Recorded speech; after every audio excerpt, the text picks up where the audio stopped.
Hi, my name's Miles Buckeridge, and I am the Deputy Editor of What's On. And I'm Alice Holtham, the Group Editor of What's On. And for the first episode of the podcast, we're thrilled to have with us Motivate Media Group's Managing Partner and Group Editor and the founder of What's On, Mr. Ian Fairservice. Ian, thank you so much for agreeing to do this with us. Absolute pleasure. So let's kick off. And before we even get to the founding of What's On in 1979, we're going to go back a little bit before that to what brought you to Dubai in the beginning, because your background was hospitality. It wasn't to start a magazine. That wasn't the immediate plan, was it? No, it wasn't, not at all. No, I studied hotel management and I was working at a five-star hotel in the UK after I graduated, and I heard about this job opportunity in Dubai, the city's second five-star hotel, which opened at the end of 1977. And one of my friends knew of my interest in the Arab world, so he gave me a ring and said, "Have you seen the advert in the Telegraph today? Blah, blah, blah." And I applied, and the next thing I knew, I was working in Dubai as an assistant hotel manager. Amazing. And what was that like? Were you familiar with Dubai before? Had you ever been before? No. Okay, so it certainly wasn't in the plan back then when you kind of boarded the plane. It hadn't been part of the plan. No, nothing was in the plan. There was no plan. Mm-hmm. I had a deep-rooted interest in the Arab world from my childhood, and I was just one of those, I don't know, traditional English schoolboys with, you know, if I was going to pick my war comics or whatever, I would always go for the ones on Beau Geste or the Foreign Legion or, you know, the battles in the desert, Rommel and all that sort of, those were my go-tos. And then later on, as my reading matured, I got into things like Arabian Sands by Wilfred Thesiger, and even beyond that, I was presented as a teenager with a copy of T.E. Lawrence's Seven Pillars of Wisdom, one of the original first editions. Amazing. By one of my great uncles who had been in Egypt in the war. And, you know, several of my family had served in the Arab world. Mm-hmm. So it was just somewhere that I had a great interest in. But no, I'd never been to Dubai before. And obviously Dubai changes very, very quickly. We know that, you know, even over the space of a couple of years, a lot changes. Back then, Dubai obviously looked completely different. What were your first impressions getting off the plane and seeing this place for the first time? It was awfully white. I mean, it was January 1978, so it wasn't the hottest, but it was still pretty hot coming from an English winter. But I think the sheer brightness and whiteness of it all was one of the first impressions. And also, Dubai Airport in 1978 was tiny. There weren't very many planes, and it was a very small building. And once you got into the building and out the other side, again, there were almost no buildings in sight. Wow. And there are very few roads, to be perfectly honest. So it really was entirely undeveloped. Like a canvas, I guess, right? For what was to come next. Yeah, that's a great description, Miles. It was like a canvas, a blank canvas. And, you know, to quote T.E. Lawrence, look at what has been writ large across these sands in the last 50 years. It's phenomenal. And I've just finished 45 years living here. Wow. And I've often said that living in Dubai for so long, it isn't the same place. I mean, it's almost as if every 5 years, Dubai is almost completely reinvented. So you certainly don't get bored. No, for sure. And you know, you came out here for the job as a hotel assistant general manager, and outside of work, what was expat life like? Was there expat life? Yeah, but the strange thing was that there weren't really sort of expat cliques. So we would be going to local families' houses. We would be going out with nationals at the weekends with their children to the beach, as well as with other expats of all nationalities. So there was a lot more integration between expatriates and nationals in the 70s than you would see now. I think it's a great shame that there are people who may have lived here 5 or even 10 years and have never even had a conversation with a UAE national. Yeah. The only exposure they get is sort of seeing them walking along in a shopping mall or something, and even then they're not interacting with them. My wife and I still have friends to this day who we met in the 70s. Amazing. And, you know, they were at our weddings, we've been to their weddings, seen their children grow up, seen their grandchildren arrive as they have seen our grandchildren arrive. And our grandchildren are 4th generation because my wife was here with her father. Wow. I didn't know that. So our grandchildren are 4th generation in Dubai in our family. Amazing. And I think that kind of leads us on quite nicely to, you know, fast forward, you arrive in the January of 78, fast forward a year and a little bit to how did the idea come about for What's On? How did that begin? It's unbelievably, there was almost no media here in the 70s. In the early 70s, there was none at all. And in 77, there was a fledgling radio station, mainly Arabic. Dubai FM 92 launched, I believe, in 78 or early 79. There were no newspapers. But if you wanted to watch television, you knew, for example, that Hogan's Heroes was going to be broadcast at 5 o'clock, or Emergency Ward 10, for example, might be at 6 o'clock. If there was a big sporting event, then there was a good chance that it might be broadcast. But you turned the television on specifically to watch something that was being broadcast. Otherwise, the rest of the 24 hours a day, you turned the television on, there was just snow. Wow. So there wasn't any regular broadcasting until 1979. So in short, there was nowhere for us to promote the hotel I was working in. We had a nightclub with a huge number of acts from all over the world. We had 4 restaurants, cocktail bars, etc., etc. And there was nowhere to promote it. The only avenue was a news sheet called the Recorder Daily News Bulletin, which was literally printed on wax wheels in a factory in Sharjah. People would tear off from the Reuters bulletin the pages, make these mimeograph, as you would do if you were making an announcement in school. Back in the day, you put too far away because when you were at school, they had photocopiers. But back in the day, you had these Roneo machines or mimeograph machines, and this is what they were doing in Sharjah. They were literally taking pages off of Reuters, and then running off a few thousand copies, stapling them together, and then they sold them for a dirham at the traffic lights. If I wanted to advertise our hotel, I would have to first go and make my own leaflets, photograph them, write the copy, go to a printing press, print, say, 3,000 leaflets, then drive to Sharjah, off-road, to where this workshop was, where they had these machines, and then would pay them cash, and they would staple your page in with the other pages. And the next day, when the Recorder Daily News Bulletin was sold at the traffic lights, and bear in mind there weren't very many traffic lights, your leaflet would be in there printed. And I thought this was insane. Understandably. No stop the press moments. So it really was insane. So I came up with the not entirely original idea of launching the country's first magazine. And I gave up my job in the hotel to do that. And hence, What's On was born in June 1979. Yeah, which we've actually got a copy of that first issue here from 1979, June. Could you tell us a little bit about what putting it together was like? What kind of teams you had? Was it just you? Were you working with a crew? How did that come about? It was just myself and a couple of friends.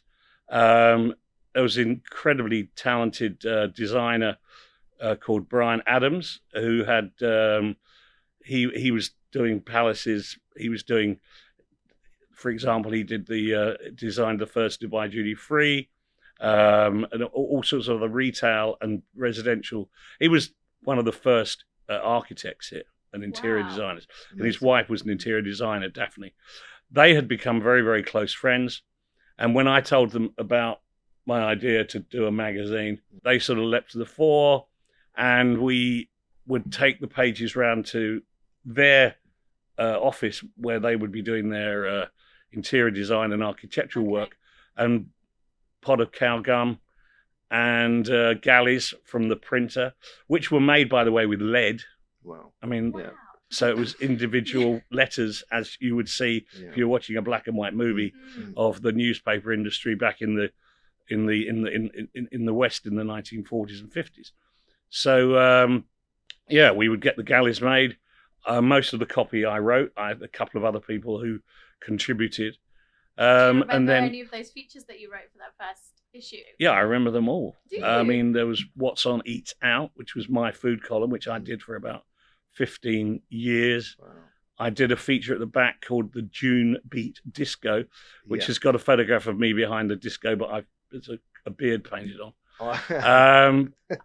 I wanted to ask you about this actually as well. Not the photo necessarily, but the beat trail, because I guess that's a lot of what still goes on in Dubai today is the incredible entertainment that we have that comes and visits us. And this is a really sort of early look at what was going on in those late 70s. And for a timestamp for people at home, we've got Popular Records here, and it notes Contact from Edwin Starr.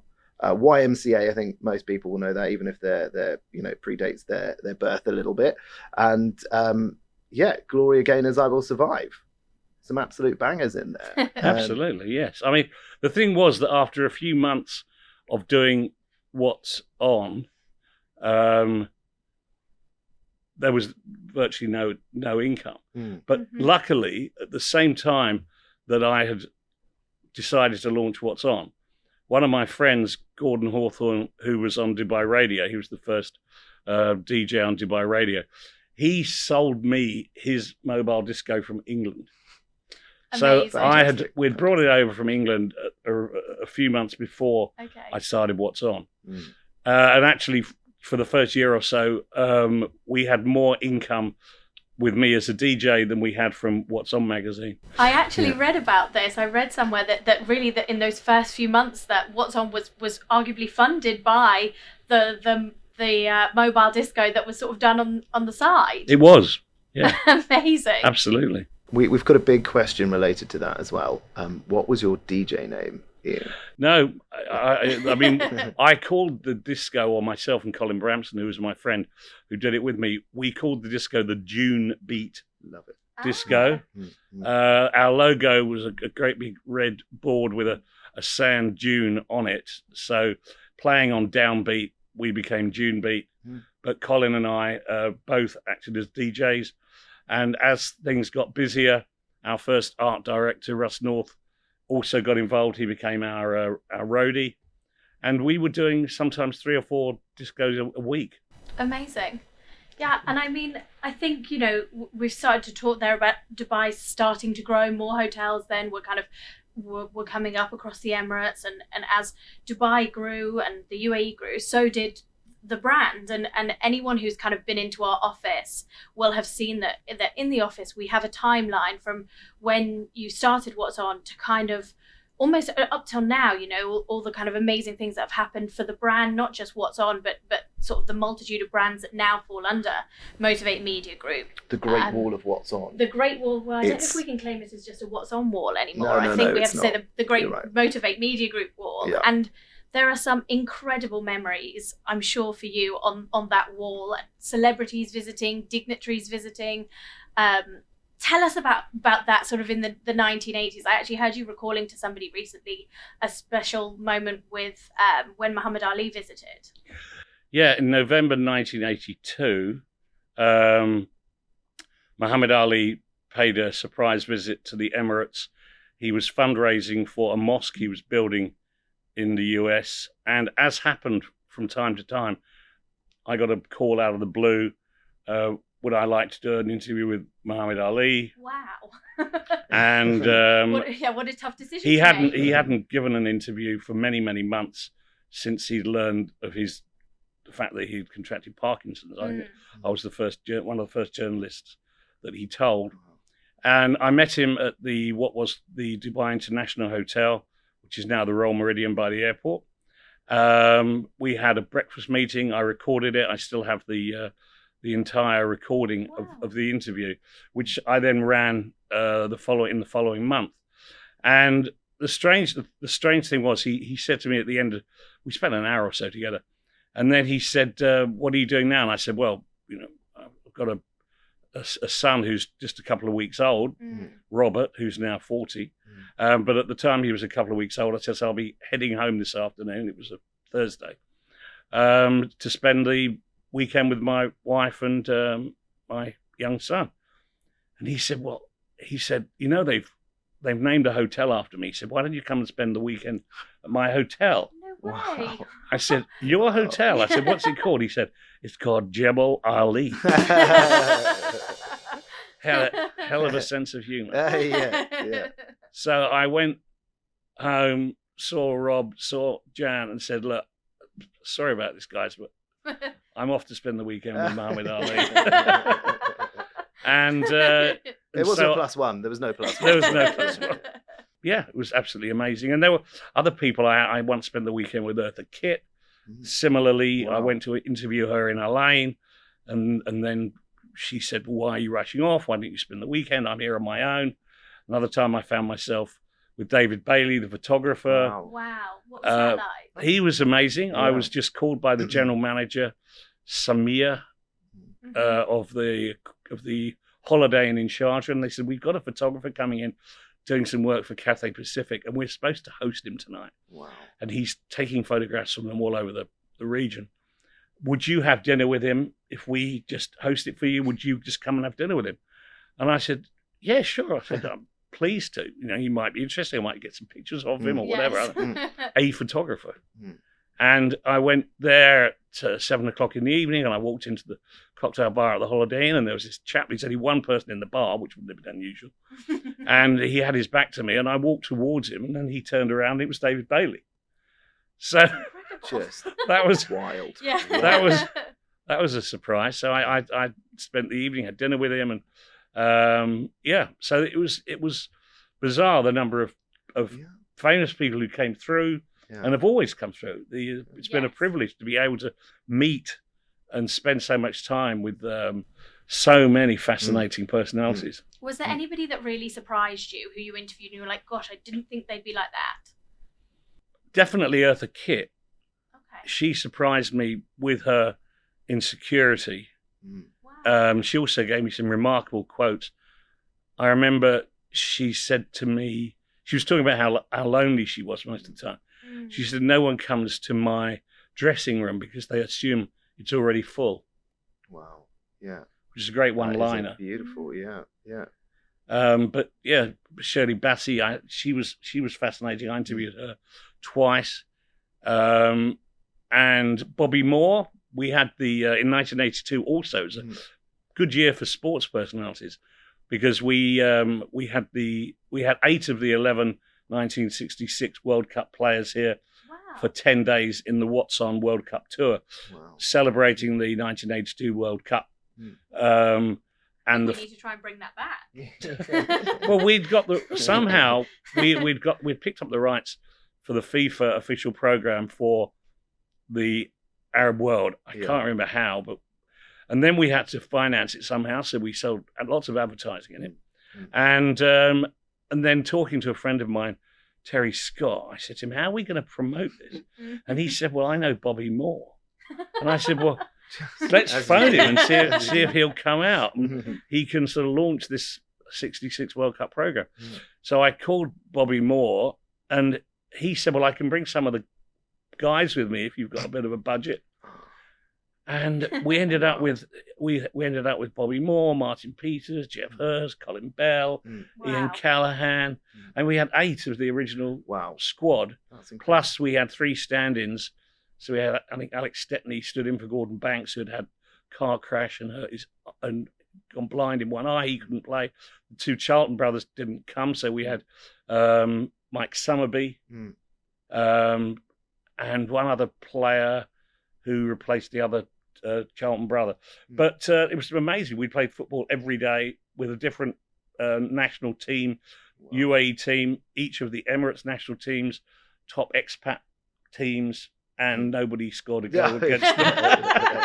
And they were all in their 40s. But there was a lot of team talks at half time when I was saying, boys, I told you, we can't get into double digits. It's already 5-0. No more goals in the second half.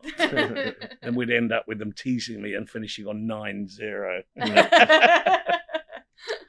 But Bobby was a great character, and I interviewed him, and he wrote a column for the preceding 3 months leading up to the World Cup. He was our What's On football pundit for the '82 World Cup.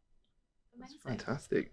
Were there anybody that slipped the net, anybody from that time period that you would have loved to have interviewed? Oh, I can't think of anyone that, as you say, slipped through the net. No, I mean, footballers, I became very, very friendly with Georgie Best. I interviewed him several times, spent a lot of time with him in the UK as well. Bjorn Borg, Gerolaitis, all the tennis stars. I interviewed all of them. I interviewed 3 world champion Formula One drivers, Kiki Rosberg, John Watson, Niki Lauda. Amazing. Yeah, that's quite the sporting line. So as far as sportsmen are concerned, I've really covered my bases. That's genuinely impressive. But obviously, whilst all this was going on in the 80s, and into the 90s, you also began golf business in Emirates Woman. What's On celebrated 15 years, I think, in 1994. Was the plan always to build a multi-brand publishing house? And did you see yourself still being there 15 years later? The answer to those questions is no and no. In fact, when we started What's On, at the same time, we launched an advertising agency. Okay. So we had we had a design studio, and we handled PR, and we did some sports management. So we managed the Philip Morris Marlborough Middle East rally team. Star driver was Tony Pons from Britain, and with his co-driver, and then the other star driver in our team was Mohammed bin Sulayem. So we travelled around with the Marlborough team, driving their Toyota Celicas. We went to East Africa Safari, we went to the Welsh Rally, all the Middle East rallies, and wherever they went, I would travel with them, writing the reports on the store, on the team, not just for What's On, but for all the media. So we acted as their management and PR company. So we were doing all sorts of things. We were, to pick a cliche, we were Jack of all trades, master of none. And that changed in 1985 when the late, wonderful Maurice Flanagan phoned me and asked me if I could launch an in-flight magazine for Emirates Airline in 3 or 4 months. And he explained on the phone that His Highness had called him up, and he was at the Intercon and he was having lunch, and suddenly somebody came over and said, "No, His Highness is on the phone for you." And Maurice didn't know how he knew he'd been there. Great story, one of Maurice's favourites. Apparently, he knew where most people were most of the time. And so Maurice called me and said, "Look, we've got until October to launch this airline. Do you think you can do an in-flight magazine for us?" And he said, "We've got no budget. You'll have to finance it through advertising." And I said, "Maurice, if you can launch an airline in 3 or 4 months, I'm sure I can launch a magazine." And that was when we had to sort of recalibrate. We'd got Emirates Woman, which was launched in 1981. What's On? We did a lot of one-off projects, but the in-flight magazine for Emirates was the 3rd regular title, just before Golf Business and before our magazine for Dubai Airport. And to do that, I thought it's time to specialise. So we found ourselves trying to sell advertising to people in advertising agencies to support our publications. But then we would be in the same offices queuing up to pitch against them for Yeah. advertising contracts. Yes. And about our notable contracts, we had Avis for the Middle East, we had JVC, we had Intercontinental Hotels, just 3 of our biggest clients.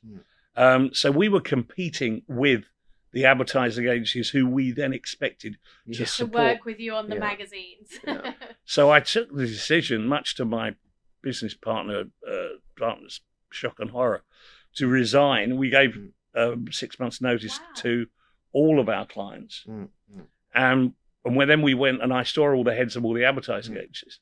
And I saw them all individually. And I said, look, we're out of your hair. We need you to support us. Yeah. Yes. There were dozens of advertising agencies by that time, but there was only one publishing company Yeah. that was doing a range of different titles. You had the College Times, of course, and the Gulf course. News. So you had other publications, but we were the only company doing that had a platform. So that was basically in 1985. So we launched the in-flight magazine for Emirates, and then a year later we launched Gulf Business. We launched a magazine for Dubai International Airport. Then we launched Identity magazine. So we then became a multi-title, print-based, obviously, Yes. media company. A big decision. I imagine the advertising aspect of the revenue is quite a significant chunk to have the foresight to know that relationships with advertising companies in the long run would benefit if you take your name out of that game. Like most things, Miles, I'm quite intuitive. I'm very. My decisions are sometimes they begin hunch based. Yeah. And then I talk them through and think, well, it makes sense. Yes. Yeah. Do you still feel like that's how you operate even to this day? Do you still feel like that's I'm still very intuitive. Yeah. Okay. There's the journalist in you, though, right? I think that's let's talk about the books aspect of Motivate Media Group, because obviously it's still a huge part now, but I believe that all started in the mid 80s. My apologies. Yes, our first book was published in 1986. It coincided with the World Chess Olympiad being hosted by Dubai, and the municipality came to us and asked us if we would produce the official souvenir of the Olympiad, which would be a book, very, very large Okay. magazine, if you like, Yeah. focused on the Emirate of Dubai. We called it the Commercial Book of Dubai, but it turned out to be huge. It was financed by advertising because obviously there was no budget for it. There never is. But the strange thing was that there weren't any books on Dubai. Yeah. So when the Commercial Book of Dubai came out in 1986, copies were given away free to visitors at the Chess Olympiad. And then we had enormous demand for copies afterwards. So we took the decision to take all of the editorial that we'd already published in the Commercial Book of Dubai with all the advertising. So the advertisers had their exposure. We repurposed all the editorial. We put it into a perfect bound as opposed to saddle stitched. So in other words, we took it away from looking like a magazine and made it like a book with a hard card cover and without the advertisements. And we called it Dubai Gateway to the Gulf. And it was the first book that we published and the only book at that time really about the UAE. Yeah. And that then led to an absolute floodgate being opened of talented expats and nationals coming to us with their book ideas. All of a sudden, we were doing Emirates Archaeological Heritage by Shirley Kay. She also wrote Land of the Emirates. Peter Hellier came to me and he and I did Abu Dhabi Garden City. And then we did Al-Ain Oasis City. And that was it. We were publishing a book every 2 or 3 months. And iconic books as well. And most of the more than 300 books that we've published, at least 200 remain in print to this day. Yeah. You can find all of our books. Mm. Is if people visit us here Yeah. at the Motivate offices, because we have the gallery here which displays all of the books, Which they're welcome to do, actually. which of course they're Yeah. welcome to do. Yeah. And anyone who does come here, while I pause for a commercial break, we reward people's courtesy of visiting us by selling the books to them at trade prices. Yeah. So if people come here, they have the choice of all the books that we have in print, and they pay the same price as the bookshops buy them from us without any markup. So there you go. That's the Arabian Gallery. That's the deal. 1988, Wilfrid Thesiger, one of the greatest explorers of the 20th century from Britain, who had spent so many years exploring Africa and also traveling across the Empty Quarter here in Arabia. He was brought to Abu Dhabi and Dubai by the British Council. He was the author of Arabian Sands, which was one of the most iconic books on the region, and one of the books that had influenced me. So having the opportunity to meet him was incredibly exciting. The British Council approached us to publish the official programme of the exhibition. Yes. Hence, meeting him, interviewing him. And one of the questions I asked him was, why had he not had Arabian Sands published in Arabic? Mm-hmm. It was dedicated to two of his Arab travelling companions. And surely it would be an obvious thing to have done. The book having been in print from 1940 for, by that time, 48 years, coming up to its 50th anniversary. To become a classic in literature, you have to remain in hardback for 50 years. Okay. Yeah. So in 1990, it became officially a classic. Yeah. And he was very excited at the prospect. I said that we would take the responsibility of publishing it in Arabic if I could get the rights and if I could get the necessary permissions. So within 2 years, we had published Arabian Sands in Arabic. We'd also acquired the rights to Arabian Sands in English for everywhere outside the UK, where the rights are still held by HarperCollins.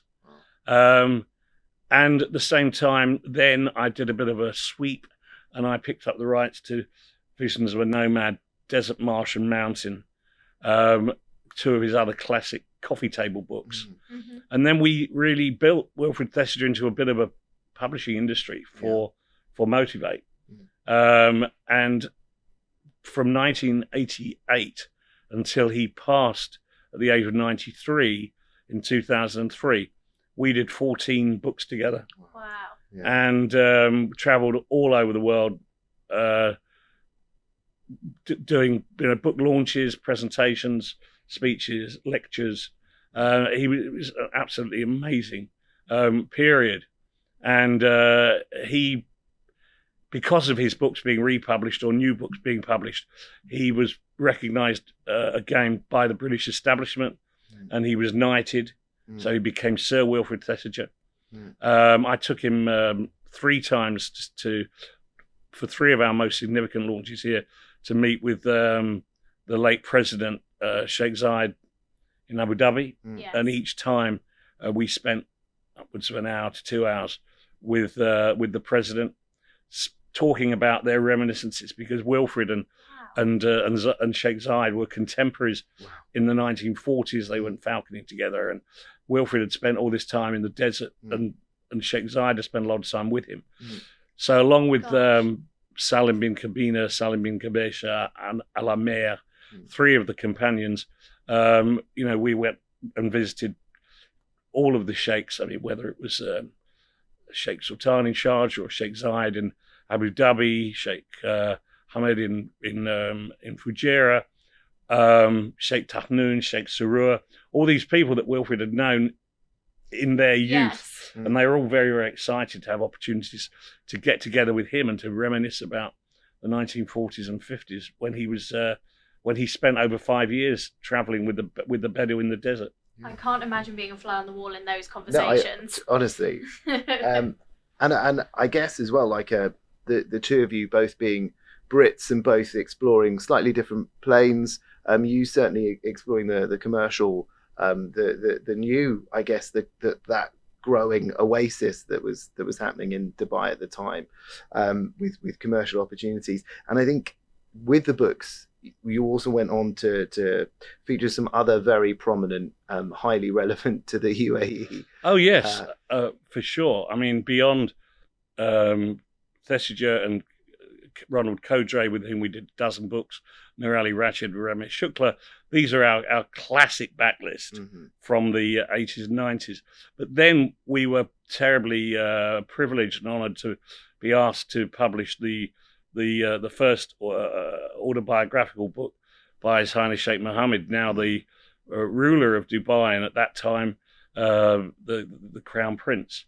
So we published My Vision, and we've gone on to publish over 20 books by His Highness Sheikh Mohammed. Incredible. So that's, as I say, that's a great privilege, and it's and also to have worked on several volumes of his poetry, both in Arabic and in English, has been fascinating. Absolutely. Right, and I guess moving on from books, if we're looking at what came next, in terms of the different avenues that What's On and Motivate Media Group were exploring, can we talk about the What's On Awards as well? So that was launched in 2002, the first. That's right, 2002. We'd been asked about doing restaurant awards for some time, and to be honest, I took a lot of convincing. It wasn't something that I was really ready to jump into. Why was that? I think I was just a little bit hesitant. We hadn't done any awards before, and I think that when you set yourself up as an arbiter of, good restaurants, or you're starting to move away from reporting or writing or publicizing, and it's just a different sense, a different feeling. But anyway, I was persuaded in 2002, but I insisted that they become what we termed the People's Choice Awards. Yes. Yeah. So I agreed to do the awards on the basis that they would be nominated and voted by the public, and that we have stuck to for the last 21 years. And then we launched them in Abu Dhabi a few years after Dubai, and interestingly enough, in September this year, we're having the first What's On Awards in Saudi Arabia, which will be presented in mid-September in Riyadh. Fantastic. Could you have imagined that when you launched the awards in 2002 that we would then 20 years later be doing them in Riyadh? No. Then again, I as I said before, this has been somewhat of an uncharted course. Yes. And I've stayed away from making too many long-term plans or too many predictions of what might or might not happen in the future. It's all been a bit organic. Yeah. So, and you're a foodie at heart, I believe. Oh yeah, absolutely. Yes. I mean, in 1981, I was one of the 4 founders of the first chapter of the Chaîne de Rôtisseurs here in the Middle East. It's the oldest food association in the world, having started in 1248. Now, I'm the chairman of the Emirates Bayage, as well as being on the World Board in Paris. So yes, I am.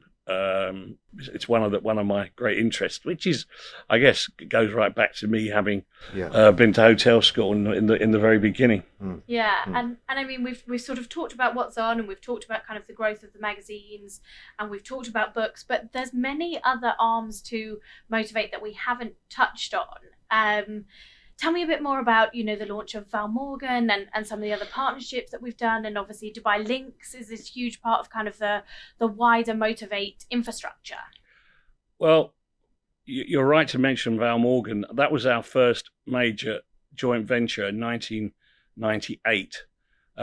We were approached by Ridges, major group in Australia, who owned Val Morgan, and we're also one of the biggest cinema exhibitors in Australia with Century Cinemas.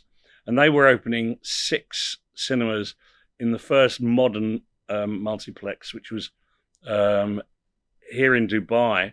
Okay. And they approached us to see if we would like to partner with them and set up a joint venture company. We knew nothing whatsoever about cinema advertising, but we spent a great deal of time in Australia with them, learning the trade. They sent teams of people over here to work with us and to train up our people. And as new cinemas opened, we pitched and by and large won the contracts for the developing cinema scene from 1998 with 6 cinemas in Dubai and a multiplex also in Ajman. We now have 95% of the cinema advertising in the Middle East. Incredible. Including all of the cinemas in Saudi Arabia and all the new ones which are opening at the moment. But from Egypt to Lebanon, Jordan, all the GCC. Motivate Val Morgan handles the vast majority of all the cinema advertising in the region. Yeah, that's incredible. And it's, I guess, as Alice was saying, the joint ventures have continued.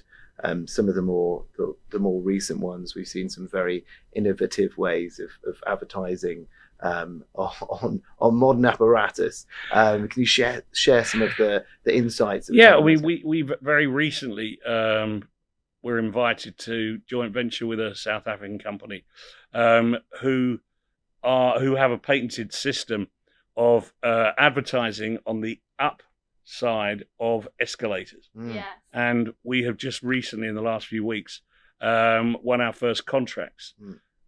So as that develops, coming soon, indeed, yeah. As that develops, starting with the Wafi Mall and Dubai International Airport, which are 2 places we're working at the moment.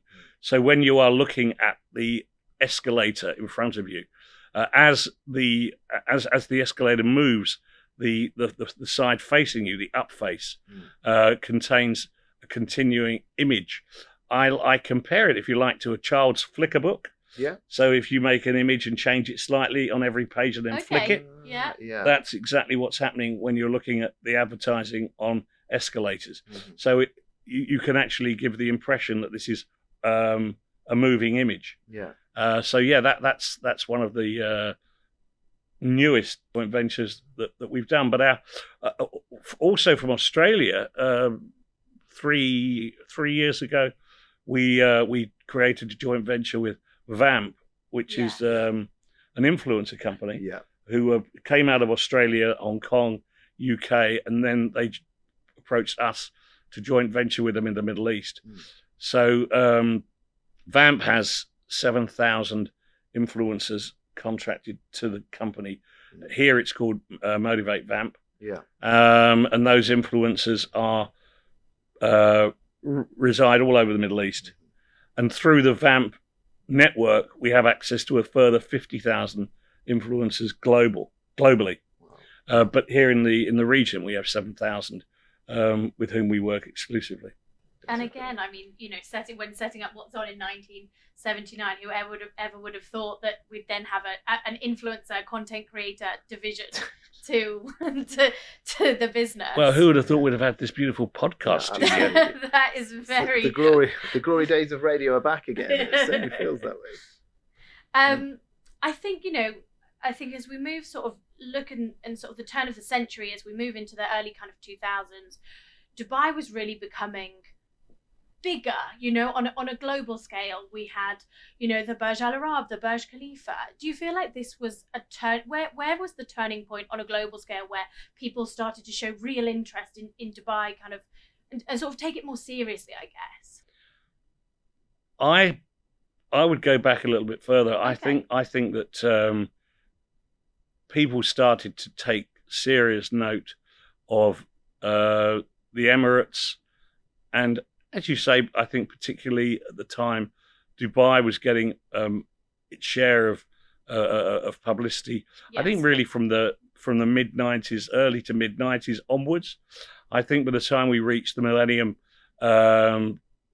people knew that Dubai and that the UAE existed. Whereas when I came in the 70s and probably throughout the 80s, people would still do what? Yeah. Do Dublin? Is that Ireland? You've misspelled. Yes. Dublin, yeah. So certainly in the 70s and 80s, hardly anyone had heard of Dubai, Sharjah, Abu Dhabi, etc. But from the mid-1990s, I think the international awareness grew, and certainly back when we got into the noughties, that was accentuated by. I mean, look, credit where it's due. Emirates Airline was at the forefront of carrying, literally, the flag carrying. So Emirates did an enormous amount to take the message across. And of course, direct flights from Europe and now direct flights to almost everywhere in the world have resulted in the Emirates becoming a massively popular tourist destination, not just here, but also with Etihad in Abu Dhabi. Yes, the tennis match between Andre Agassi and was it Pete Sampras? I believe that was to promote the what's now called the Dubai duty-free tennis. The Dubai duty-free tennis has been established now successfully for so many years at the Irish Village, at the tennis stadium there, and that again brought the most famous tennis players to Dubai. The same can be said of the golf. With the Dubai Desert Golf. The same can be said of the rugby sevens. So in all of these different fields of sport, tennis, as I say, tennis, golf, rugby, all of these have all resulted in phenomenal exposure internationally for the Emirates. And of course, whatever is we're talking about that's happening here in Dubai is also by and large happening in Abu Dhabi, because they have the most incredible golf players there as well. So we've obviously briefly talked about where we're sitting today, the podcast studio. I mean, how has the business kind of gotten from there to here? What have been those kind of new moves that we've made in this kind of up to future to now?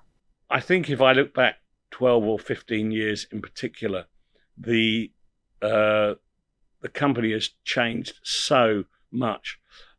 15 years ago, probably 75% of our business was still in print, even though cinema was definitely growing, and we were already into websites and the digital arena, but significantly print was still the driving force behind the business.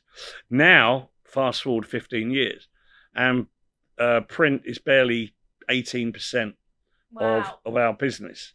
So the vast majority of what we do these days is the largest proportion is digital. Yes.